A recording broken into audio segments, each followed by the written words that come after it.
Joining me now is Dr. Ira Helfand. He's the member of the International Steering Group of the International Campaign to Abolish Nuclear Weapons.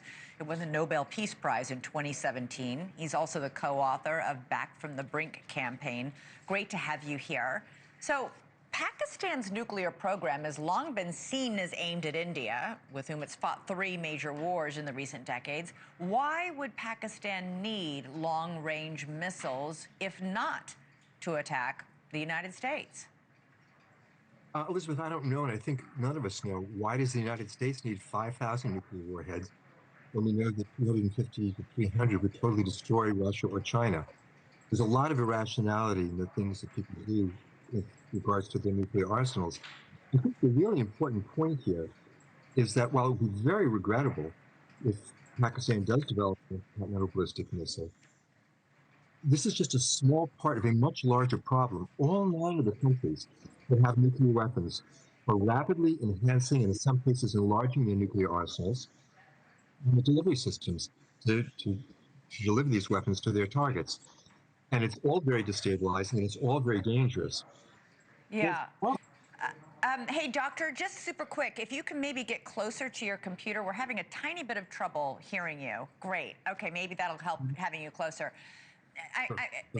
Yes, there are too many nuclear weapons in the world, but it feels like it keeps ramping up and ramping up as opposed to pulling back. Just weeks before President Trump came into office, the Biden administration revealed new intelligence showing that Pakistan was developing these long-range missiles. At the time, Pakistan furiously denied it, calling Biden's deputy national security advisor, quote, devoid of rationality. This is now President Trump's problem to solve. What should he do at this point? Well, I think he should address the entire problem of South Asia and the entire problem of nuclear weapons. We are already facing a much greater danger in South Asia than this new Pakistani missile. India and Pakistan, as you pointed out, have had 3 wars. They had a little mini war in May of this year. We'll have another war. The best studies we have show that that will escalate to a nuclear conflict. And at the current levels of their nuclear arsenals, which are growing rapidly, but at the current level, that war will kill 100 million people in South Asia and cause enough climate disruption to trigger a worldwide famine that will kill 2 billion people worldwide, including 130 million people in the United States in the first 2 years. The famine will continue beyond that. The study only went out for 2 years. So that's the problem in South Asia we should be worried about. Right.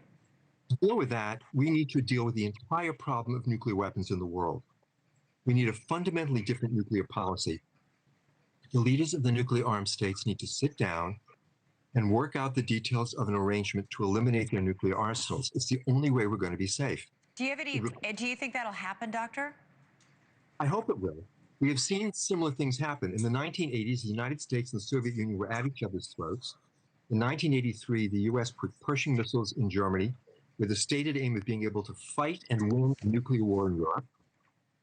That was a crazy idea, but it was US policy. Less than 2 years later, Gorbachev and Reagan sat down together and said nuclear war could never be won, and it must never be fought. Right. It was a complete reversal of the nuclear policy of both countries, and it ended the Cold War arms race abruptly. It happened once before. Due to enormous involvement by citizens around the world, it can happen again. And it has to happen, because if it doesn't, sooner or later, these weapons are going to be used, and absolutely terrible things are going to happen. Yeah, that's a nightmare scenario you just outlined there. Dr. Ira Helfand, thank you so much. Thank you for watching. Subscribe below and download our NewsNation app right now on your phone, and you will get fact-based, unbiased news for all Americans.